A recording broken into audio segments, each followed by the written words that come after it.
Thanks to a listener idea, we've come up with a great new T-shirt where you can maybe deprogram Obamanoids.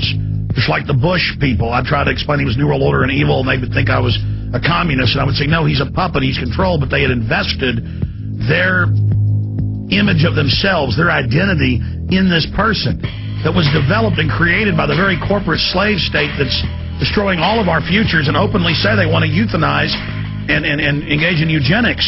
And if you don't think they'll do it, look what they've done to Native Americans and others. We had a pastor on last week who exposed, and it's even ended up in mainstream Canadian press after 10 years of him fighting, that they take the Native American children in Canada and still, they just kill them. Half the boys they take, the foster care, they take them, they grab them, they use the churches, and it's government control, and they just murder them. Murder little kids, and it's on record, and nobody gets in trouble. Nothing happens. It's sick, but they want to do it to everybody.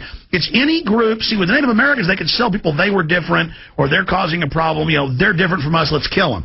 But then the killing also happens to those that helped do the killing, or their ancestors. That's how this works. But here's the new shirt, and it says on the cover here, it says worst president ever, and it's one half of the face is George Bush, and on the other half it's Obama. It says until now, Infowars.com, and on the back it says don't be a sucker. And this will explain to everybody and get past the controlled left-right paradigm. We've got some other new Obama shirts that just went up, and pre-orders for the Obama deception just began. And it's about getting the information out. It's also about supporting the show so we can have a platform to support other great activists and humanitarians. And speaking of that, Mr. Means, before we get into other issues and where you think things are going in the future, tell us about the Lakota Nation, the 4.5 or 5 state area, what has happened, how people get involved. This will materialize if people join, if people get involved, if people spread the word, if people financially support. And I can't think of a better leader than yourself, you know, going through the situation that you went with in the 71-day armed takeover of the sacred grounds of Wounded Knee with the feds, you know, all the things you've been through as a leader. I'm glad that you're leading the charge on this. So tell us how the people of not just the United States but the world can be involved in this historic Declaration of Independence and pulling out of the fraudulent contract. And this dovetails with 21 states now saying they're going to pull out of the Union if martial law or gun confiscation continues. So, I mean, this is a spirit, isn't it, that's rising? Oh, it's overdue. It's overdue. And even including ourselves. But what we recognize in the Republic of Lakota is that 90% of the population in the 60 million acres that makes up this 5-state area, a part of North Dakota, South Dakota, Montana, Wyoming, and Nebraska. This area is 90% non-Indian, 90% white people. We understand because for 150 years we've been getting along with them. We've been living with them. We have to continue that. So we invite them to join the Republic of Lakota. It's not a racial independent movement. This is a people's independence movement, except we want to do it according to our understanding of individual liberty and our understanding. Nevertheless, we want to give state power to neighborhoods so that they have all responsibility for what goes on in their neighborhood. And I don't care how big the neighborhood is. And then you have a collection of neighborhoods that make up an area, and then the area, and then finally you get the nation. That'll be dynamic. Your point is, if you have a neighborhood of 2 houses or 20 houses or 200 houses, fine. But you run everything in that neighborhood. What does that mean? You have to run it by consensus. Number one, to ensure individual liberty. Number two is you definitely have to bring about law and order. That's responsibility. Guess what happens then? You eliminate the need for police because in your neighborhood you're taking care of it. You eliminate the need for courts and judges, and best of all, you eliminate the need for lawyers. Well, that's the system they've had in Switzerland, some of what was founded here in the United States, and that really is, at least for a lot of the tribes, based on a Native American system? Yes, that's based upon our control of individual liberty. Let me ask you a question. What would you do if, let's say, you're a neighborhood or what you call a village of, say, 400 houses, and somebody commits a murder. Well, those 400 houses would take care of that. Not the nation, not the larger area. Those 400 houses, they would have already determined their justice system according to them. You're a mini-state within a state. And you have, it's like posse comitatus laws that used to be prevalent in this United States of America. Well, that's how small towns were in the United States. Was they would have their court, their system, and they would deal out justice.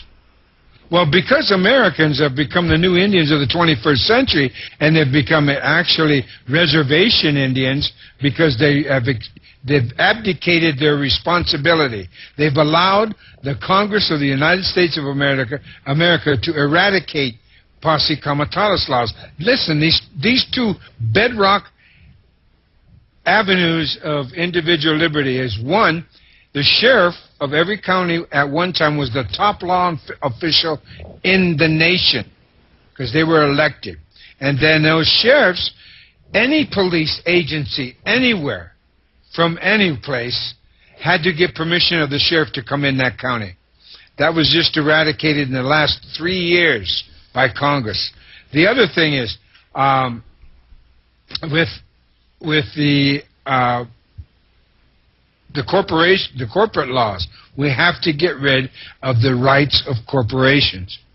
It's abominable and the height of stupidity to give a corporation a piece of paper the same rights that we have as individuals, but none of the penalties. Well, Russell, this is what we need. We need to get back. Imagine if people got into self-sufficiency. It would create an incredible economy if every little neighborhood together had their own wind power, their own solar panels, put in their own septic tanks, their own systems, like the Amish. Take the Amish. There's almost 300,000 of them in Illinois. They've done a study over 200,000 of them. No autism, much lower crime rate, in fact, no crime to speak of. I mean, they live in harmony because they're living in a natural way, and the state's coming in and kidnapping their kids now. The state had left the Amish alone. Now they're treating them like Native Americans in the 1870s. I mean, so to defend ourselves, we need to go back to being our own little communities, and if you don't like the neighborhood, the village you're in, you go find another one you like to move to. Exactly. And that's the epitome of individual freedom, is local control. You know, the jury system used to be the last vestige against state power. When you had jury nullification, you could nullify an existing law if the jury felt it didn't apply to that individual case. So any law could be nullified by 12 citizens, responsible citizens. But we've got to reinstitute, if we're going to be a free people, we have to reinstitute in the minds of our people the idea of responsibility. It's your responsibility to find out about who really is running this country, who really is Obama, where did he come from, and why. Why did he move from being a Harvard law graduate, editor of the Harvard Law Review? He had his pick of any legal firm he could go to in New York City, Chicago, Washington, D.C. He could have been a clerk for a Supreme Court justice. But what did he do? He goes to a city he never lived in, never even visited, Chicago, to work among the poor, allegedly, as a lawyer. And where did they put him? They put him in the most connected church in the black community. Also, they gave him a political mentor, the local black political boss of the south side of Chicago. And there you have his path right to the White House. In fact, Russell, I mean, there were a lot of cases, because I've read a lot of U.S. history. I mean, that was classic, that as Western expansion was taking place, that's how they would defeat the Native Americans, is they would go pay off some of the bad chiefs to get them to tell their people to stand down. And so people can't get that there's a guy who's, part black, that somehow, he, isn't a sellout to the New World Order. I mean, it's asinine. I mean, look, it's just on its face. And then now they're going to continue the secret arrest. They're going to continue. Now they're saying 23 months in Iraq. It was 6, then 16, now 23.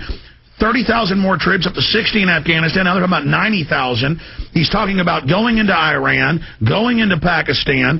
They're building FEMA camps, and it's in the news, and he wants to have a giant 18 to 24 compulsory service and a new domestic army. No law. The Pentagon just announced it as a new order, and they're building a camp outside Austin, Russell. I mean, this is really happening. Exactly, and it's also, they've gotten rid of the laws protecting us against the National Army. Now the Department of Defense has jurisdiction, thanks to Homeland Security, has jurisdiction in any legal jurisdiction in the United States of America. That never before was possible, but now it is. The Army can come in for any reason. Before it was illegal. Well, that's right. First it was 4,000 troops, then 20,000.